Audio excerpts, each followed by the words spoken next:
नमस्कार, आप देख रहे हैं न्यूज 18 राजस्थान। आपके साथ मैं हूं आसिफ खान।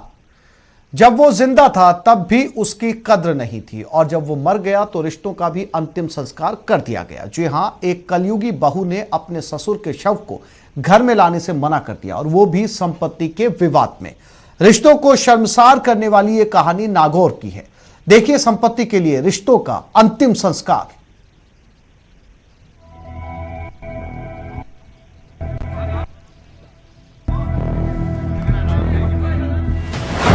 संपत्ति विवाद और शर्मसार करने वाली तस्वीर। ससुर के साथ ही मर गए रिश्ते।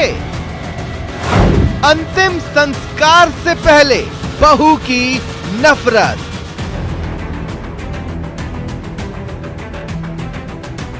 जब जिंदा थे तो भी बुजुर्ग को इस घर में इज्जत नहीं मिली और मौत के बाद भी सम्मानजनक तरीके से अंतिम संस्कार का हक नहीं दिया। ये बुजुर्ग की नहीं बल्कि रिश्तों का अंतिम संस्कार है। ये नफरत की इंतहा है।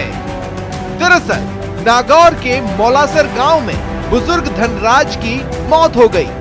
बुजुर्ग की मौत के बाद बहू सुनीता ने शव को घर के अंदर लाने से मना कर दिया। घर के बाहर बुजुर्ग का शव काफी देर तक पड़ा रहा। बाद में पुलिस के दखल के बाद शव को घर में प्रवेश दिया गया। बहू का ससुर के साथ संपत्ति को लेकर विवाद चल रहा था। ग्रामीणों और परिजनों की मदद से बुजुर्ग का अंतिम संस्कार किया गया। आज सुबह धनराज शर्मा निवासी मौलासर का देहांत होने की सूचना मिली, जिस पर उनके पैतृक मकान ममता कॉलोनी मौलासर पहुंचे। जिनकी छोटी बेटे की बहू सुनीता गौड़ द्वारा मकान खोलने से मना किया, जिसको समझाइश करके मृतक के पैतृक मकान को खुलवाया जाकर दाह संस्कार की जो भी विधि है उसको परिवारजनों के सहयोग से पूर्ण किया जा रहा है। अभी शांति है मौके पर। संपत्ति विवाद के बाद से ही धनराज अपने परिवार से अलग रह रहे थे और इसी बीच उनकी मौत हो गई। और जब पुलिस बुजुर्ग का शव लेकर उसके घर पहुंची तो बुजुर्ग की बहू सुनीता ने शव को घर में लाने से मना कर दिया। हालांकि ग्रामीणों और पुलिस की समझाइश के बाद मामला शांत हुआ और बुजुर्ग का अंतिम संस्कार किया गया। लेकिन सवाल है कि क्या संपत्ति की कीमत रिश्तों से बड़ी हो गई है? क्या संपत्ति के लालच में रिश्तों का अंतिम संस्कार हो रहा है? और क्या इस युग में संवेदनाएं दम तोड़ चुकी हैं? नागौर से न्यूज 18 राजस्थान के लिए महेंद्र बिश्नोई की रिपोर्ट। मरुधरा में नशे के सौदागरों पर शिकंजा कसा है। जहां जैसलमेर में लाखों की शराब जब्त की गई, वहीं 12 अदरक की आड़ में तस्करी कर ले जाया जा रहा 18 क्विंटल डोडा चूरा बरामद किया गया है। नशे के सौदागरों पर शिकंजा। जैसलमेर में लाखों की शराब जब्त, 12 में बरामद हुआ डोडा चूरा। अदरक की आड़ में तस्करी। 2 तस्वीरें मंशा 1, नशे का कारोबार। और आबकारी विभाग के एक्शन की बदौलत नशे के सौदागरों को दबोच लिया गया। जैसलमेर में 5 लाख की अवैध शराब जब्त कर ली गई तो 12 में मिनी ट्रक से 18 क्विंटल डोडा चूरा बरामद कर लिया। पहली कार्रवाई जैसलमेर में हुई, जहां नाचना पुलिस ने बड़ी कार्रवाई को अंजाम दिया। पुलिस ने 290 कार्टन अवैध शराब जब्त कर ली। शराब की कीमत 5 लाख बताई जा रही है। पुलिस ने 2 तस्करों को भी गिरफ्तार किया है। पुलिस अधीक्षक द्वारा अवैध शराब के खिलाफ चलाए गए अभियान के अंतर्गत नाचना फांटा से बीकमपुर जाने वाली रोड पर नाकाबंदी की हुई थी। तो एक मिनी ट्रक तेज गति से आया, रुकने का इशारा दिया तो भगाने लगा, जिसको स्टाफ की मदद से दस्तयाब किया और ट्रक को चेक किया तो उसमें अवैध शराब मिली। पूरी कार्रवाई करने के बाद में 290 कार्टून अवैध अंग्रेजी शराब के मिले और 2 जनों को गिरफ्तार किया और आगे अग्रिम अनुसंधान जारी है। वहीं बारां में एसओजी की टीम ने भी बड़ी कार्रवाई को अंजाम दिया और असम से चित्तौड़ लाया गया अवैध डोडा चूरा जब्त कर लिया। अदरक की आड़ में डोडा चूरा की तस्करी की जा रही थी। मिनी ट्रक में 18 क्विंटल डोडा चूरा भरा हुआ था। पुलिस ने 2 तस्करों को भी गिरफ्तार किया है। नशे के सौदागर चाहे जितने भी शातिर हों, लेकिन पुलिस और आबकारी विभाग भी नशे पर नकेल के लिए पूरी तरह कमर कस चुका है। इसी के तहत आए दिन नशे के सौदागर सलाखों में पहुंच रहे हैं। Bureau report, news 18 Rajasthan. और बुलेटिन में बात अब उन खंडरों की जहां दिन में भी आने से लोग डरते हैं, लेकिन इन खंडरों में बाकायदा एक सरकारी दफ्तर चल रहा है।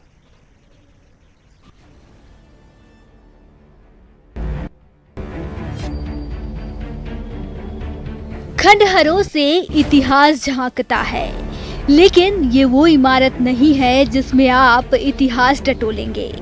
ये हनुमानगढ़ शहर के सहायक आबकारी अधिकारी का ऑफिस है। यकीन नहीं हो रहा ना? और हो भी कैसे? वर्षों पहले बना ये भवन अब पूरी तरह खंडहर बन चुका है। दीवारें कभी भी भरभरा कर गिर सकती है। सन्नाटा बुनते इस कैंपस में चीख पुकार मच सकती है। भवन की बदहाली यहाँ ड्यूटी करने वालों को डरा रही है और शहर के बाशिंदों को परेशान कर रही है। उनमें अनहोनी की आशंका जगा रही है। मैं आबकारी विभाग को ये कहना चाहता हूँ या गवर्नमेंट को, उनकी जो बिल्डिंग है अस्त व्यस्त हो रही है, कभी भी गिर सकती है वो बिल्डिंग। आबकारी अधिकारी का टाउन का कार्यालय है, वो बहुत जर्जर अवस्था में है। इस कार्यालय के अंदर जब भी कोई जाता है तो वहाँ बहुत खतरा है। राज्य सरकार आबकारी विभाग से अवैध हथकढ़ शराब पर प्रभावी कार्रवाई की उम्मीद तो करती है, लेकिन इनकी जान की हिफाजत की जिम्मेदारी किसकी है?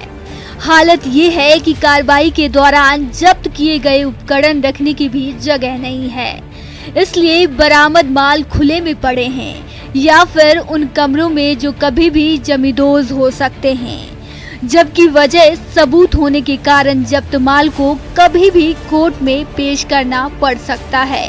हमने इसको नई बिल्डिंग के लिए प्रस्ताव भिजवा दिया गया है। वो जो भी कार्रवाई होनी है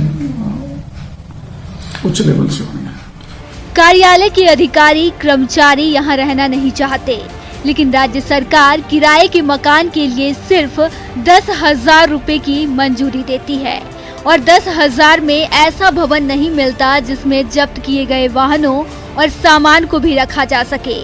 ऐसे में मजबूरी में अधिकारी कर्मचारी इन खंडहरों में ही काम चला रहे हैं और अपने रिस्क पर न सिर्फ काम कर रहे हैं, बल्कि जब्त किए गए वाहनों और सामान की सुरक्षा भी खुद कर रहे हैं।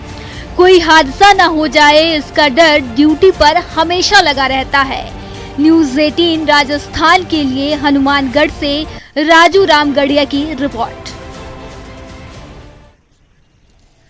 और अब बात धौलपुर की, जहां पुलिस ने बीच सड़क एक सिरफिरे आशिक की सनक उतारी और उनका जुलूस निकालकर थाने ले गई। बता दें कि शहर के गडरपुरा मोहल्ले में एक सिरफिरा आशिक प्रेमिका के घर में घुस गया और लोडेड तमंचे की नोक पर प्रेमिका के परिजनों को धमकी दी और फायरिंग करने लगा। सूचना पर पुलिस का भारी जाब्ता मौके पर पहुंचा।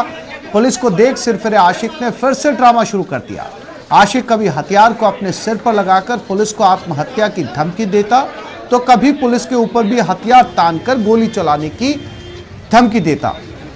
करीब 1.5 घंटे तक प्रेमिका के घर में यह फिल्मी ड्रामा चलता रहा। फिर बातों में उलझाकर पुलिस ने सिरफिरे आशिक को दबोच लिया और पैदल ही उसका जुलूस निकालकर थाने ले गई।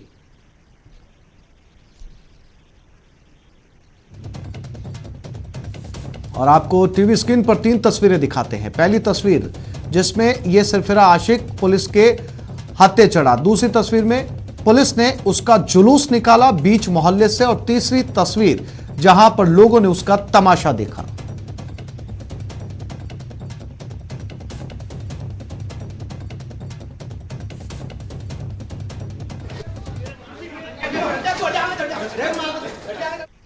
श्री उपाध्याय जी का फोन आया था कि उनकी बच्ची को एक आकाश गुर्जर नाम का व्यक्ति जबरन ले जा रहा है। इस पर पुलिस द्वारा दबिश दी गई तो वो लड़की को छोड़ करके भाग गया था। आज समय करीब 11 बजे उन्हीं का पुनः मेरे फ़ोन आया मेरे पास कि आकाश गुजर मेरे घर के बाहर आकर के फायरिंग कर रहा है और मजबूर कर रहा है कि या तो आप अपनी लड़की को मुझे सौंपिए, नहीं तो मैं गोली मार दूंगा। और मैं कमरे में बंद हूँ। मेरे द्वारा तत्काल एडिशनल एसपी, SHO, QRT का जाब्ता मौके पे भिजवाया।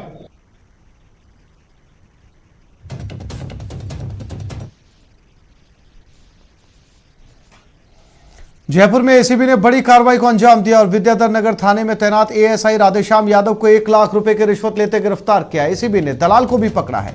फिलहाल घूसखोर एएसआई और दलाल से पूछताछ जारी है और दूसरी ओर उनके आवास और ठिकानों पर एसीबी सर्च कर रही है। एसीबी के डीजी BL सोनी ने बताया कि रिश्वत लेते विद्याधर नगर थाने में तैनात एएसआई राधेश्याम यादव निवासी मुंडावर अलवर और दलाल मधुसूदन शर्मा निवासी बैंक कॉलोनी मुरलीपुरा को गिरफ्तार किया गया है। परिवादी ने शिकायत दी थी कि उसके खिलाफ विद्याधर नगर थाने में धोखाधड़ी का मामला दर्ज है, जिसकी जांच उप निरीक्षक राधेश्याम यादव कर रहे हैं। प्रकरण में उसका नाम हटाने के एवज में दलाल मधुसूदन के जरिए मार्फत एएसआई राधेश्याम 5 लाख रुपए की रिश्वत मांग रहा था। घूस लेने का दबाव बनाने से परेशान परिवादी ने एसीबी में शिकायत दी। एसीबी ने सत्यापन के बाद ट्रैप का अंजाम दिया।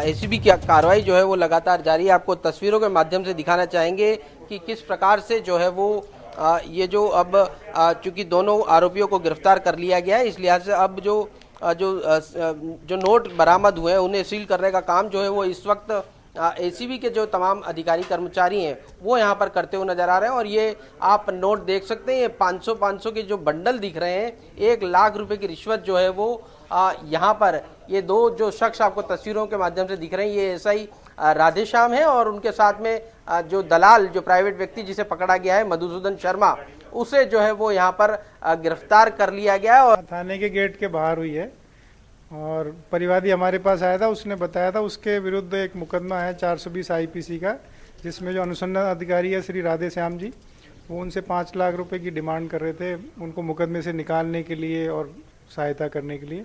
तो उसका वेरिफिकेशन कराया गया, सत्यापन कराया गया। सत्यापन में ये तय हुआ कि भाई पहले 2.5 लाख मांग लिए, फिर 2 लाख के लिए तय हुआ, फिर फाइनली 2 लाख रुपए तय हुए। तो आज उनको परिवादी ने जो 1 लाख रुपए देने थे वो उन्होंने किसी दूसरे व्यक्ति को दिलाए आरोपी ने, तो उसके बाद उनको बाहर थाने के बाहर जो है वहाँ ट्रैप कर लिया। नहीं, इस प्रकार का कोई भी अंदेशा नहीं था, ना ही कुछ था। बेसिकली ये फाइल भी क्लियर हो गई थी।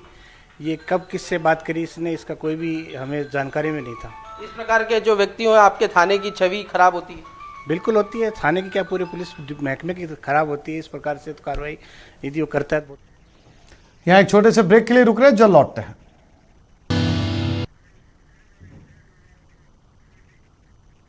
और चलिए अब बात शहर शहर प्रदर्शन की। सेना भर्ती रैली की मांग को लेकर युवाओं ने हल्ला बोला। आपके टीवी स्क्रीन पर भरतपुर और चित्तौड़गढ़ की तस्वीर है। भरतपुर में सेना भर्ती रैली स्थगित होने से नाराज युवाओं का गुस्सा फूट पड़ा और रैली निकालकर कलेक्ट्रेट पर प्रदर्शन किया। तो वहीं चित्तौड़गढ़ में भी अभ्यर्थियों ने कलेक्ट्रेट पर प्रदर्शन किया और कलेक्टर को ज्ञापन सौंपकर समय पर सेना भर्ती करवाने की मांग की है।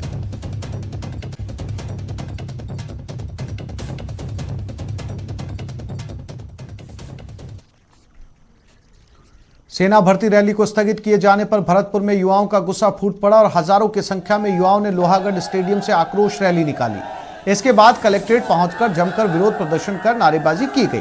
करीब 1 घंटे तक कलेक्ट्रेट के बाहर हुए प्रदर्शन के बाद एडीएम युवाओं के बीच आए और उनकी समस्या को सुनकर समाधान का आश्वासन दिया। युवाओं ने चेतावनी दी कि अगर 10 दिन में सेना भर्ती रैली को बहाल करने के आदेश जारी नहीं किए गए तो संभाग के युवा उग्र आंदोलन करने पर आमादा हो जाएंगे।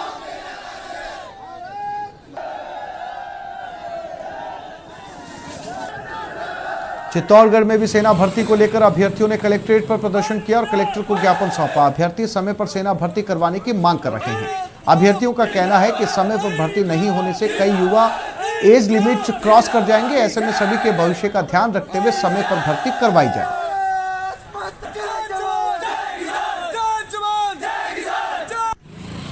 कोटा ARO में सेना भर्ती रैली निरस्त होने के विरोध में झालावाड़ के जिला कलेक्ट्रेट परिसर में सैकड़ों युवाओं ने विरोध किया। इस दौरान युवाओं ने राज्य सरकार के खिलाफ जमकर नारेबाजी की। साथ ही कोटा ARO के नाम जिला कलेक्टर हरिमोहन मीणा को ज्ञापन सौंपा, जिसमें मांग की गई कि कोटा में भी सेना भर्ती रैली का आयोजन करवाया जाए ताकि सालों से तैयारी कर रहे युवाओं को सेना में जाने का मौका मिल सके।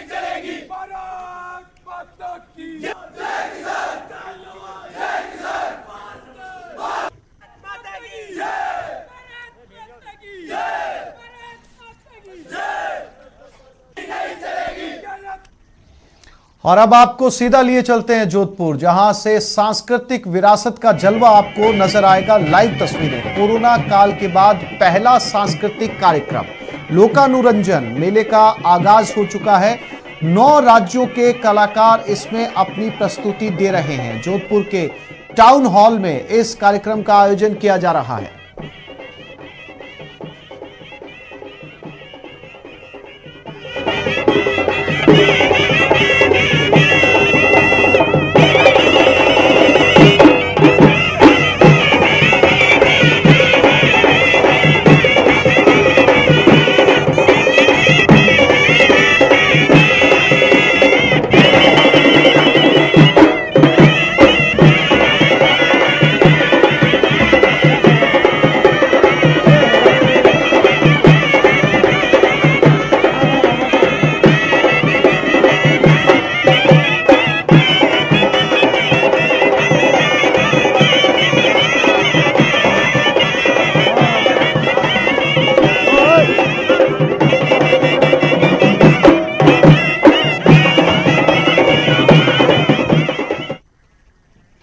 तो इस बुलेटिन में फिलहाल इतना ही। अपने पसंदीदा चैनल न्यूज 18 राजस्थान की ताजा तरीन खबरों को देखने के लिए आप विजिट कर सकते हैं हमारी वेबसाइट news18rajasthan.com पर। नमस्कार।